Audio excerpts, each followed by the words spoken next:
Mulheres, receberam aí a unção? Receberam? Amém. Gente, lembrando, trava o abdômen assim, levanta. Vamos orar. Você sabe, né? Aqui a gente cuida do espírito, da alma e do corpo, né? Amém? Feche seus olhos. Pai querido, amado Deus, obrigada, Pai, por essa noite. Obrigada, Senhor, porque o Senhor nos trouxe para cá. Porque estamos todos juntos aqui em um único propósito. Senhor amado, derrama da tua graça, derrama, Senhor, dos teus dons, derrama de milagres nas nossas vidas nesta noite. Leva cativa a nossa mente, o nosso coração ao teu trono de glória. E não deixe que nada roube, Pai, a nossa conexão com a tua palavra, a revelação, o rema e aquilo que o Senhor quer fazer nessa noite. Em nome de Jesus, amém. Quem pode dar um amém, pode sentar também.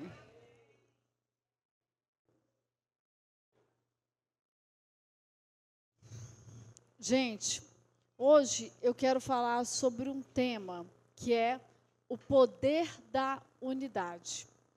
E nós vamos começar a falar sobre a Torre de Babel. A Torre de Babel, bom, vamos para os versículos, né, que agora a gente tem versículo. Gênesis 11, de 1 a 9.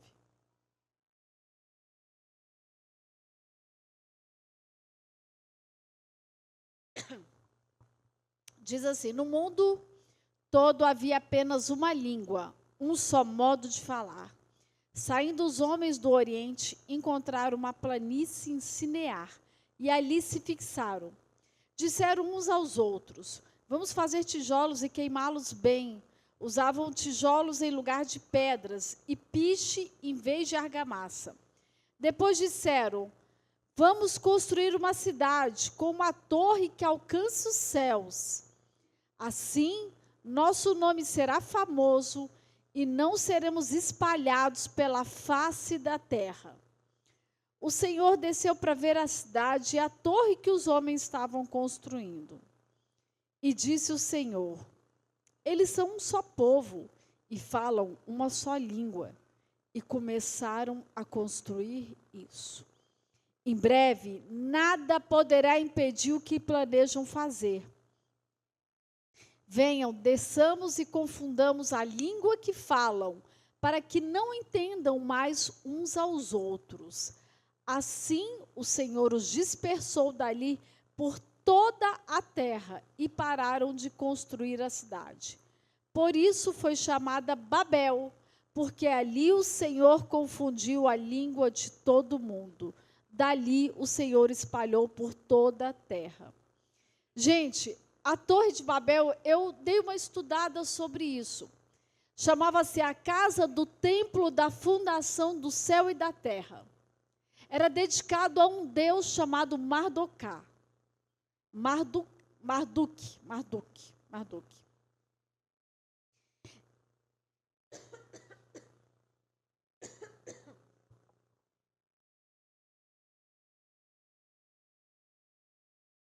A Bíblia diz que esses fatos aconteceram após o dilúvio. A construção da Torre de Babel aconteceu após o dilúvio, quando os descendentes de Noé, Sem, Cã e Jafé, todos falavam uma só língua. Eles eram um só povo, possuíam o mesmo vocabulário, estavam todos ali juntos. E o que aconteceu? Eles migraram do Oriente e se estabeleceram em uma planície na terra de Sinear, que seria a Mesopotâmia, uma região fértil entre os rios Tigre e Eufrates. E nessa obra eles utilizaram uma nova tecnologia. Eles começaram a fabricar tijolos e betume como argamassa, que permitia grandes edificações para aquela época. Então isso aqui era uma inovação na área de construção, na tecnologia de obras. Isso aqui era algo inovador para aquela época. E aí eu fui estudar um pouco sobre as confirmações históricas. Eu, particularmente, não preciso de nenhuma. Mas eu, por curiosidade, fui buscar. E conforme o historiador grego Heródoto, no século V a.C., o templo ele tinha 8 níveis. E ficava na Babilônia, que na atualidade é o Iraque. Ele tinha um formato de pirâmide e em cima, no topo, havia um santuário. Eu gosto muito dessa coisa de visualizar. Eu lembro que, há uns tempos atrás, a gente assistiu aquela novelinha da Record, A Terra Prometida, né, amor? É Terra Prometida, que mostrava as muralhas de Jericó. Gente, imaginar aquilo, aquela produção que eles fizeram, é lógico que não era fidedigna a história, do jeito que foi contado, né? Eles criam um romance em cima de tudo. Biblicamente, eles não contam exatamente como é, né? Colocaram uma namorada para Josué, Aruna, enfim.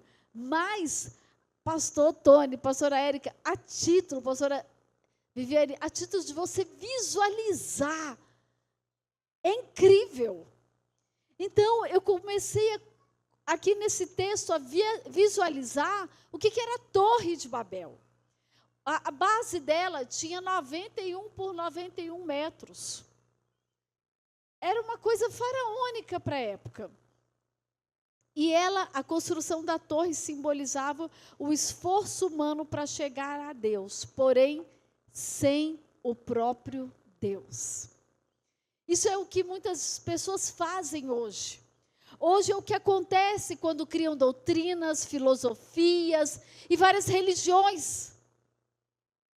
E aí, quando você confronta essas pessoas, elas falam, não, é apenas uma filosofia de vida. Na realidade, as pessoas constroem esses projetos com uma tentativa de chegar a Deus, mas excluem Deus do processo. E tudo isso, eles fizeram toda essa obra com o intuito, gente, afrontar a ordem de Deus. Olha que loucura, Rose. Olha que loucura. Deus tinha falado o que em Gênesis 9:1?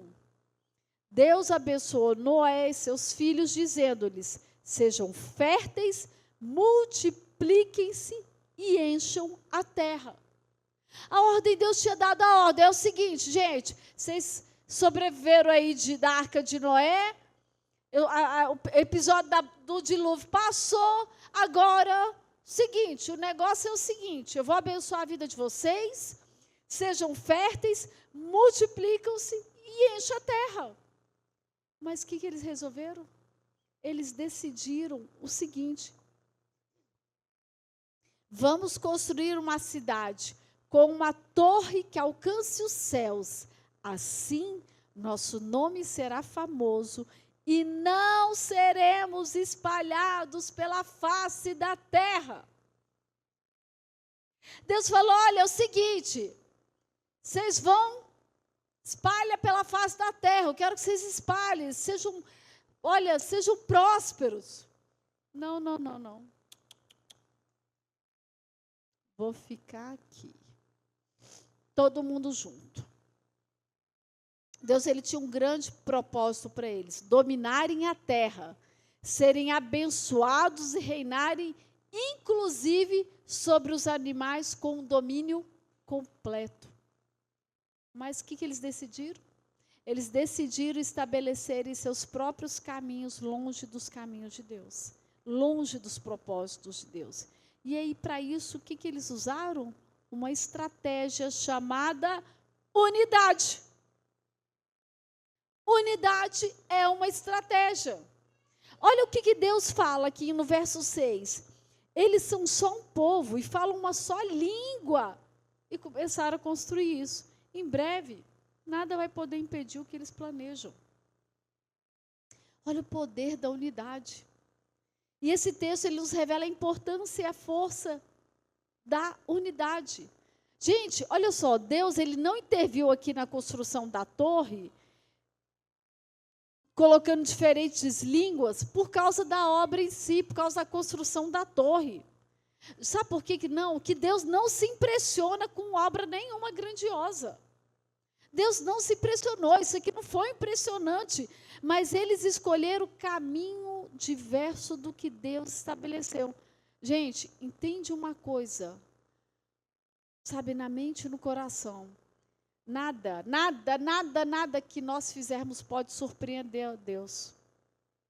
Quando eles fizeram essa torre, eles acharam assim, estamos bombando, vamos estabelecer uma nova ordem mundial, sabe, vamos agora dominar tudo. Só que a Bíblia diz que Deus desceu para ver, dando uma conotação, sabe de quê, Éricles? Que era tão insignificante, que era tão pequeno, que Deus tinha que descer para ver. Só faltou Deus falar que ia botar uma lupa para ver. Aos olhos deles era algo gigantesco.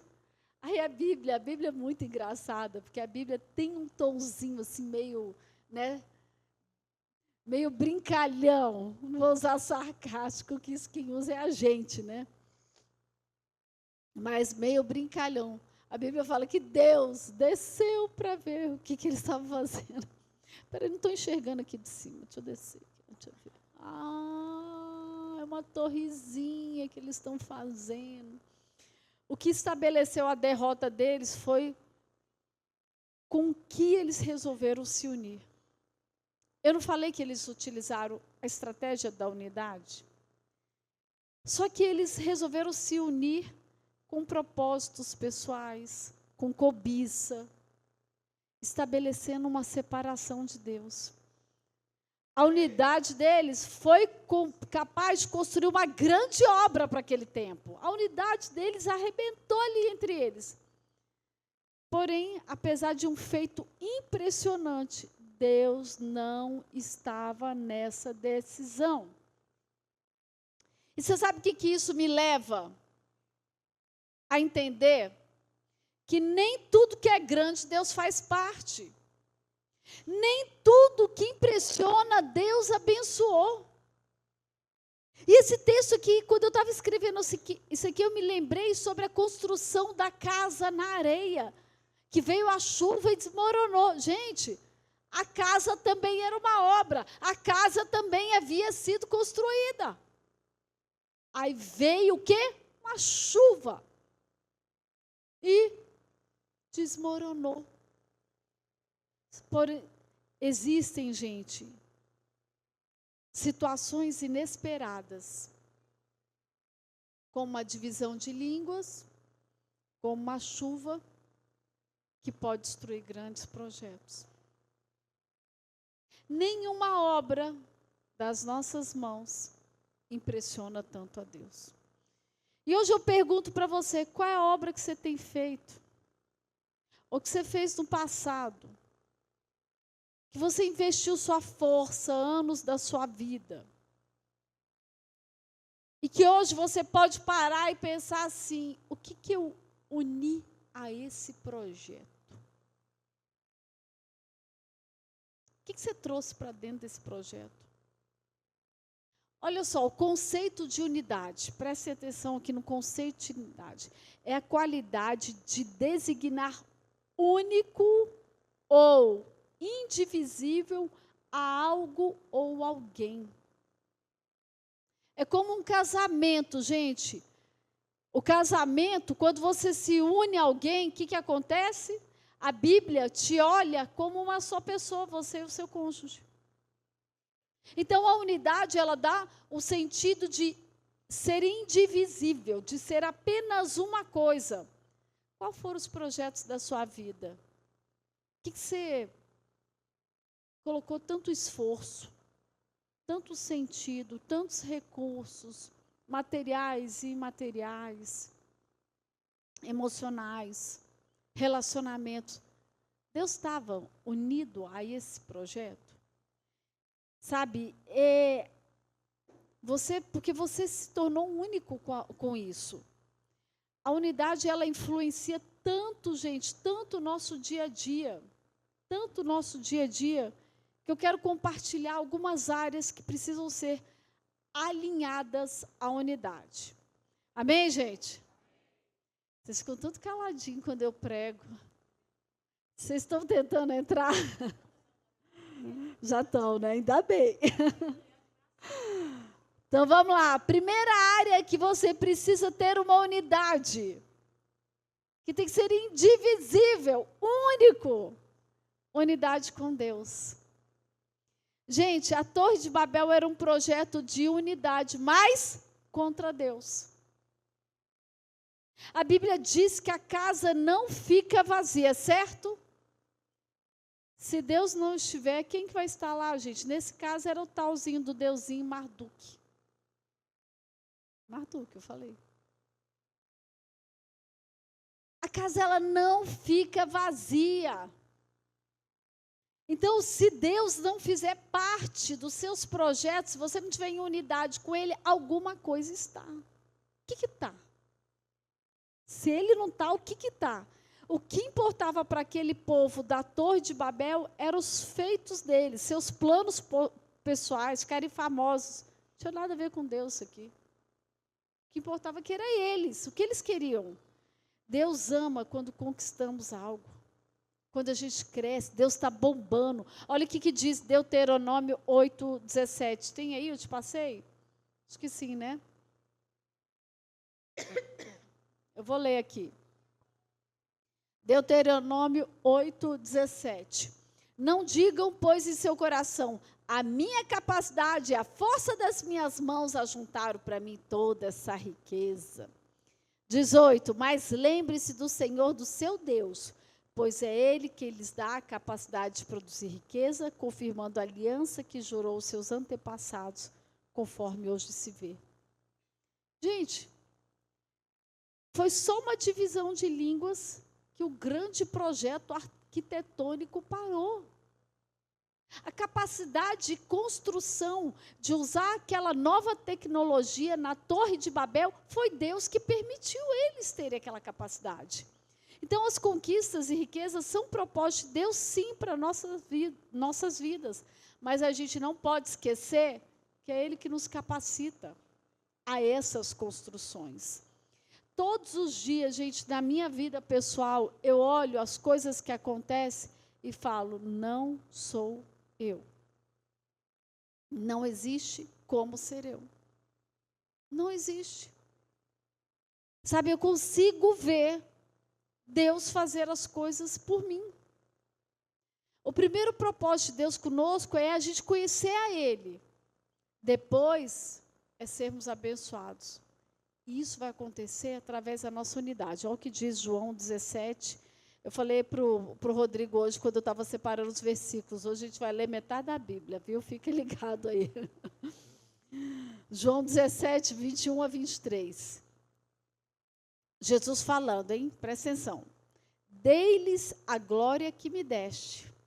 Jesus falando com o Pai. Dei-me a glória que me deste. Para que eles, no caso nós, sejamos um. Assim como, Paizão, eu e o Senhor somos um. E eu neles, tu em mim. Que eles sejam levados à plena unidade, para que o mundo saiba que tu me enviaste e os amaste como igualmente me amaste. Gente, nós só podemos crer em Jesus e sentir o amor de Deus se formos um com Deus. É aí que nós temos a confirmação pela unidade que Deus enviou Jesus. Nós não podemos crer em Jesus e sentir esse amor se não for assim. Não existe plano bem-sucedido que exclua Deus. João 15 diz, eu sou a videira e vós os frutos. Unidade com Deus não é sobre construir nada. Não é sobre construir obras, prédios, projetos, dinheiro, mas é sobre permanecer na videira. Projetos com Deus é sobre permanecer na videira. Quando? Quando tudo está dando certo, também. E quando tudo está dando errado, também. Permanecer na videira quando você está orando e você ainda não teve resposta das suas orações. Permanecer na videira quando está tudo maravilhoso, sol brilhando, mas quando está no inverno, na tempestade. Sabe, a gente não pode ficar escolhendo a unidade com o mundo, por causa de vaidade, cobiça, e entrar em guerra com o Criador. As pessoas têm entrado em guerra com o Criador. A unidade que vai trazer grandes resultados começa na sua vida, na sua intimidade com Deus, na sua oração, no seu jejum, na sua submissão, no altar. É quando você está de fato querendo fazer uma coisa e você, assim, sua carne está gritando para fazer e você fala: Senhor, eu não vou fazer porque eu estou única com o Senhor. Porque a primeira unidade nosso é a unidade com Deus. Amém? Guardaram? Primeira unidade é com? A segunda unidade é com pessoas. Filipenses 2:2. Completem a minha alegria, tendo o mesmo modo de pensar, o mesmo amor, um só espírito e uma só atitude. Gente, vivermos em unidade é plano de Deus e é o que dá alegria a Ele. Deus, Ele confundiu Babel, por quê? Porque era uma unidade destrutiva. Era uma unidade destrutiva que estava afastando as pessoas de Deus. Toda e qualquer unidade que você queira ter, que te afasta da presença de Deus, você tem que excluir da sua vida. Olha, não dá para ter amigos, especialmente íntimos, que sejam inimigos de Deus. Não dá para ter sócios inimigos de Deus. Não dá para se relacionar com pessoas que são inimigas de Deus. Não dá para casar com o inimigo de Deus, gente. Olha o que diz Tiago 4:4. Está aí na tela? Isso aí vocês lê bem direitinho, vocês todos aí. Está na tela? Adúlteros, vocês não sabem que a amizade com o mundo é inimizade com Deus? Quem quer ser amigo do mundo, faz-se inimigo de Deus. Não dá para você ter intimidade e comunhão com quem não ama a Deus. Sandra, está sendo radical? Não. Você tem níveis de relacionamento. Níveis. Há pessoas que você vai ter mais intimidade. Há pessoas que você vai passar pela vida dela só para ajudá-la. Há pessoas que você não vai ter intimidade, mas você vai viver em paz com ela. Há pessoas que vai estar dentro da sua casa, que vai saber da sua intimidade, que você vai abrir seu coração. Olha o que diz Gálatas 5:20 e 21. Idolatria e feitiçaria, ódio, discórdia, ciúmes, ira, egoísmo, dissensões, facções, inveja, embriaguez, orgias e coisas semelhantes, eu os advirto, como antes já os adverti, que os que praticam essas coisas não herdarão o reino de Deus. Se as pessoas que você se relacionam te levam para esse local aqui, pode deixar na tela. Se as pessoas que você se relaciona te levam para esse lugar aqui, ó, pode colocar ele todo. Você está comprometendo a sua salvação. São trocas. Você tem que fazer escolhas na sua vida. Você quer ter um momento prazeroso e passageiro? Ou você quer acertar a sua vida? Ontem morreu um conhecido nosso, né, Rodrigo? Ontem, morreu um conhecido nosso que trabalhou com a gente. Gente, esse homem teve a oportunidade de conhecer todas as verdades. Foi um fato fulminante com 58 anos. Assim, ó.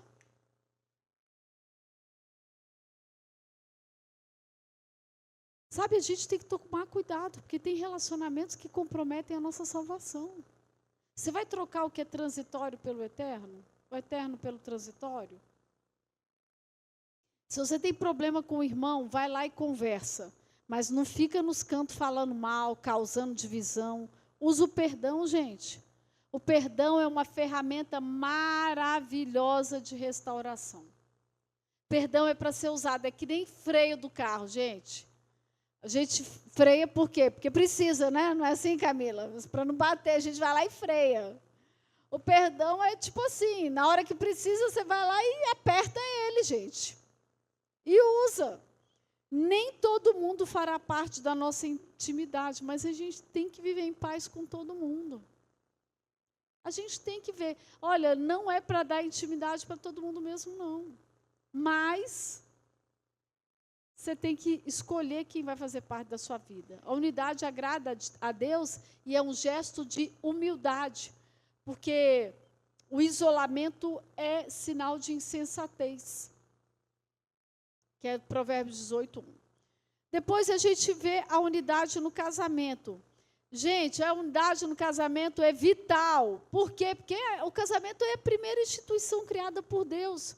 Mateus 12:25 diz: Jesus, conhecendo os seus pensamentos, disse-lhes: todo reino dividido contra si mesmo será arruinado, e toda cidade ou casa dividida contra si mesmo não subsistirá. A Bíblia diz que o casamento dividido não fica de pé, gente. É uma guerra. Casamento não se resume em um contrato humano, não, viu? Um contrato, um papelzinho ou sem papel, não interessa. Casamento não se resume a um contrato. Mas quando você se une a uma só pessoa, quando você se casa, você está se tornando uma só pessoa com ela. Então, o casamento é tão forte, tem um sentido tão forte, que Deus vê o casal como um só. E Satanás investe muito na destruição de lares. Tem um escritor inglês chamado Mark Twain, que ele fala que existem 2 momentos mais importantes na vida de um ser humano. A primeira, quando ele nasce. E a segunda, quando ele descobre para que nasceu. E eu, a filósofa Sandra, acrescentei mais uma data.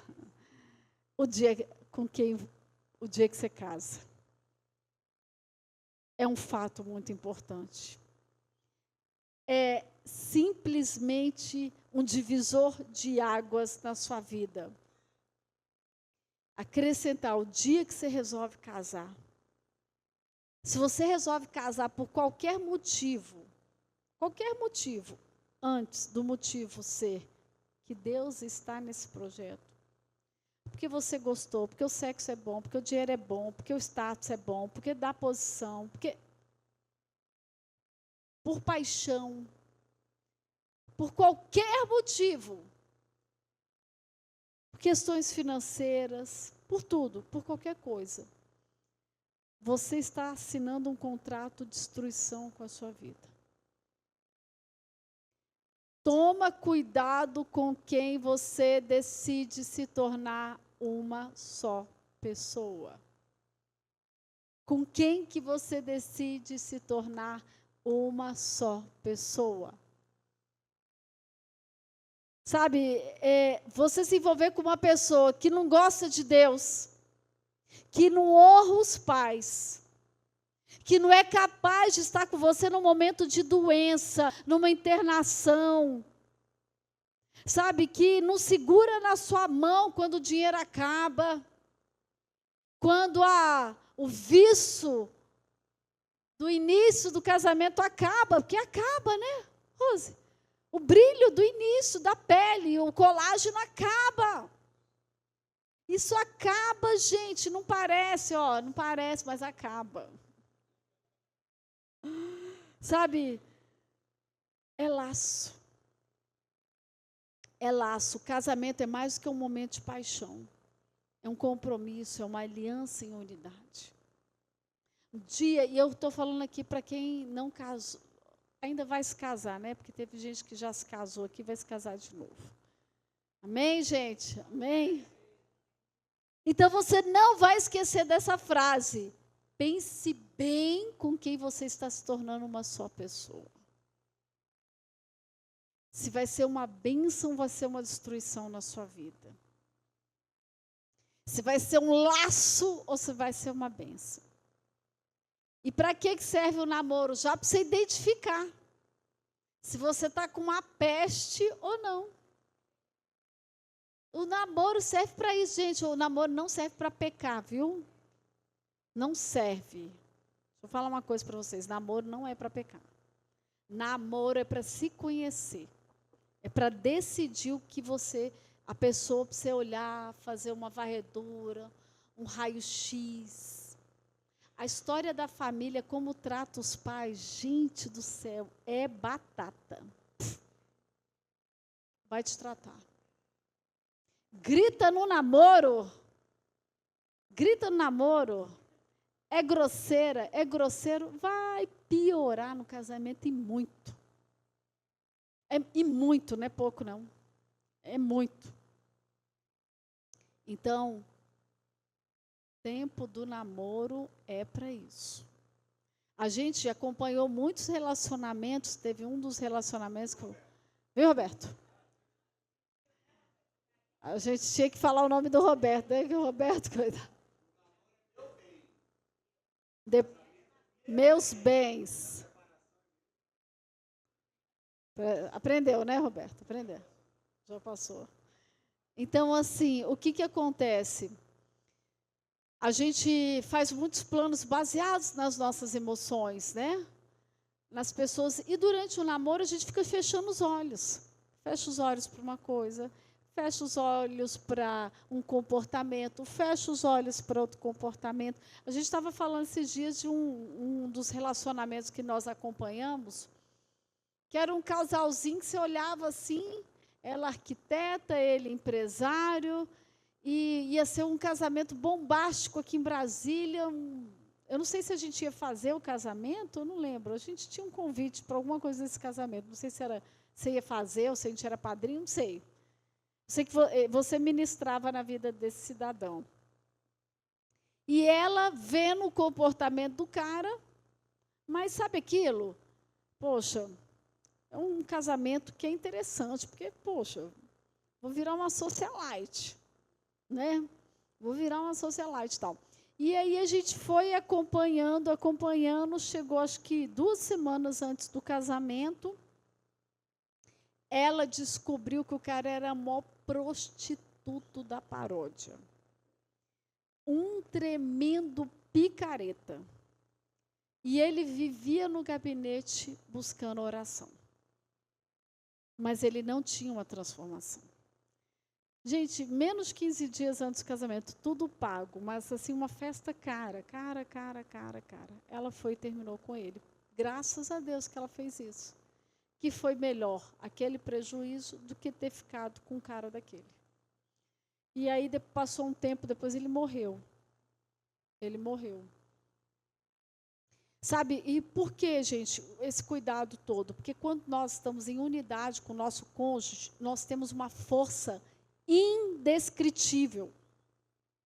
Mas estar junto, gente, é respeitando a outra pessoa, é respeitando o limite da outra pessoa, é não obrigando a outra pessoa a ser você. A gente quer obrigar as pessoas a serem nós, sabe? Ou agradar você, ou você se submeter só àquilo que lhes dá prazer. No casamento, vocês têm que se esforçarem para andar juntos, pensarem juntos, terem projetos juntos, guardar dinheiro juntos. A unidade no casamento é bem-sucedida quando os dois decidem que o sucesso da família é mais importante do que o sucesso individual. O sucesso da família, o crescimento da família, o guardar dinheiro para o filho, o pensar onde ele vai estudar, o pensar em sacrifícios, não ficar fazendo dívida. A gente tem aprendido muito isso. Tem horas que eu fico doida para sair um dia ou outro, o que me relaxa muito é viagem. Nem que seja eu pegar um avião hoje para ir para São Paulo e voltar amanhã. Eu já volto outra. Para um dia, eu já volto outra. Só que a gente tem feito sacrifícios. Eu e ele temos decidido muitas coisas não gastar. Por quê? Porque nós temos projetos maiores do que nós. E nós precisamos guardar. Então, gente, pensa no sucesso familiar antes de pensar no seu sucesso individual. A unidade no ministério, quando há divisões no ministério, brigas internas, intolerância, falta de respeito, sabe o que vai faltar também? O poder de Deus, presença de Deus. O seu ministério é uma equipe de trabalho com metas, cheio de disputas e competições, ou é uma família onde todos se suportam? As comparações, elas só trazem desgosto, viu? E desgaste. Isso não soma. Em Babel, as pessoas tentavam mostrar o sucesso com suas obras carnais. Mas o que aconteceu? Deus não estava nisso, não. Era só confusão. Sabe o que quer dizer, gente? A palavra Babel? Confusão. Então, era torre de confusão. A gente não pode colocar as nossas obras carnais e achar que as pessoas têm que se sujeitar a isso. Olha o que diz 1 Coríntios 12, 20 a 21. Assim há muitos membros, mas um só corpo. O olho não pode dizer à mão, não preciso de você, nem a cabeça pode dizer aos pés, não preciso de você. Entendeu, galera do som? Galera do louvor? Galera da intercessão, galera do kids, dos jovens, dos casais, todos precisamos uns dos outros. Não existe ninguém mais importante. As competições, elas são ridículas. Elas só trazem desgosto e desgaste. Quinta unidade e última, unidade de propósito. Repita comigo. Unidade de propósito. Babel, ela queria o seguinte, ela queria a unidade para ter uma autoexaltação. Deus, ele queria a unidade para que houvesse expansão do reino. A autoexaltação pode te beneficiar de forma individual. A implantação do reino é algo que traz resultado coletivo. Por quê? Porque o reino é paz, justiça e alegria. Quando um grupo de pessoas decide a fazer algo junto, vamos dizer, glorificar a Deus juntos, a começar uma obra juntos. E isso me arremeteu muito aqui a gente. A gente começou algo juntos. A gente decidiu se juntar por uma obra. A gente decidiu isso aqui juntos. Sabe o que acontece? O impossível. O impossível. É liberado uma carga de milagres tão grande, tão grande, tão grande, porque aqui nós temos sido abençoados, mas a gente consegue ver Deus fazendo de forma individual na vida de vocês. A gente consegue ver Deus virando chaves. A gente consegue ver milagres na vida de vocês, até em momentos de crises. A gente consegue ver umas confusões que estão acontecendo. Vem para um culto, vem para um discipulado, é quebrado. E a gente fica sabendo que tudo mudou. Por causa do poder que existe no propósito. Na unidade que existe no propósito. Queridos, a unidade tem um poder tão grande. É gigantesco, mas a verdadeira unidade não é estabelecida simplesmente na união de pessoas, mas de nós estarmos unidos no propósito com Cristo. Por quê? Porque Cristo traz os frutos desta unidade. Em Babel, o que aconteceu? Deus desceu, pastor Tony, para confundir aquele povo. Na igreja aqui, Deus desce para derramar a bênção dele. Vamos ler Salmo 133. Como é bom e agradável quando os irmãos convivem em união. É como óleo precioso derramado sobre a cabeça que desce pela barba bárbara de Arão até a gola de suas vestes. É como o orvalho de Hermon quando desce sobre os montes Sião. Ali o Senhor concede a bênção da vida para sempre. Babel, Deus desceu, mas botou divisão de línguas para acabar com aquela confusão. Aqui, Deus desce para derramar a bênção dele. Sabe, se no casamento estamos apenas unidos por um contrato e não temos a essência da unidade, não vai prosperar. Se o casamento, se o que te une é o seu cônjuge, escutem isso, é apenas um contrato, é apenas um acordo, não prospera. Você pode falar assim, pastora, mas a gente tem dinheiro, a gente é rico. Isso, eu não estou falando prosperidade, não se resume à riqueza financeira. Prosperidade é muito além disso. Se na nossa vida com Deus estamos unidos apenas com o Senhor, em alguns momentos que nós precisamos, nós não temos unidade verdadeira com Ele. Se em nosso trabalho estamos unidos apenas por salário, você está unido no seu trabalho apenas por salário, fica tranquilo que vai chegar uma proposta melhor para você. O diabo vai te fazer uma proposta maior, para que a divisão se estabeleça. Tem dias que Deus tem me incomodado com a palavra de unidade. Porque eu tenho visto pessoas perdendo muitas coisas por causa da divisão. A divisão no coração, coração dividido. Tiago 1,5 diz que aquele que pede, mas tem o coração dividido, não precisa esperar, porque de Deus não vai receber nada. Deus ele tem me incomodado sobre a unidade com propósito, a unidade entre as pessoas. A unidade por quê? Porque eu estou vendo divisão e a unidade é poderosa para a conquista, mas a divisão é destruidora. E a gente tem se sujeitado a relacionamentos, a momentos de falsidade. E eu falo, olha, tem horas que a gente tem que parar e falar, Senhor, me perdoa. Eu realmente não tenho, estado de fato unido em nada que eu faço. Eu estou de aparência. E qual é a área da sua vida hoje que você precisa restaurar a unidade? Porque Deus derrama a bênção na unidade. E a destruição vem na divisão. Talvez o seu relacionamento com Deus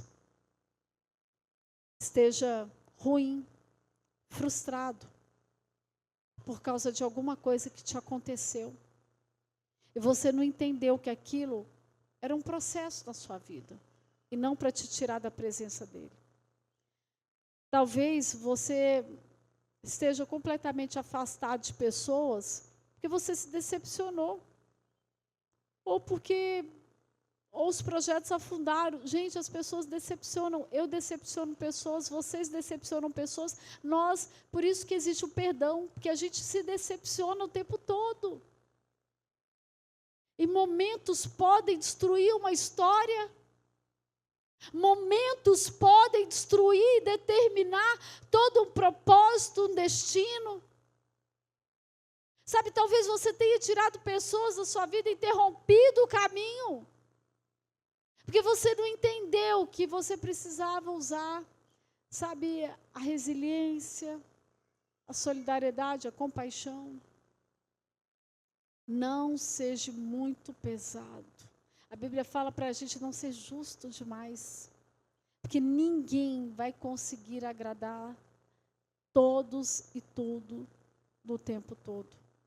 Mas a nossa essência prioritária é estar unido no propósito de Deus, a ponto da gente abrir mão de coisas que a nossa carne quer, mas Deus não está nisso. Navios que afundaram foram projetos que decidiram existir sem a presença de Jesus. O que você está trazendo para dentro dos seus projetos? Aqui você está se unindo. Você se une com quem? Eu queria que o louvor cantasse uma música, que você ficasse de pé. Que a minha vozinha mansa, o ar-condicionado. Eu não posso dar mole para você dar uma cochiladinha, especial Roberto, que já está com a mãozinha na barriga. Vamos ficar de pé, gente? Eu quero que você, nesse momento, eu não sei nem qual foi o louvor, que hoje eu nem escolhi a última música, mas eu quero que você tire um tempo seu com Deus. Você se uniu em quê na sua história? Eu me uni com tantos projetos, tantas coisas, tantas cobiças, e eu tirei Deus. Eu tirei Deus dos meus projetos, mas eu nem percebi que eu tirei Deus, sabe? Eu nem percebi. Navios afundam. E aí entenda o sentido figurado. Navios afundam quando são projetos só de homem. E Deus não está dentro dessa construção. Amém?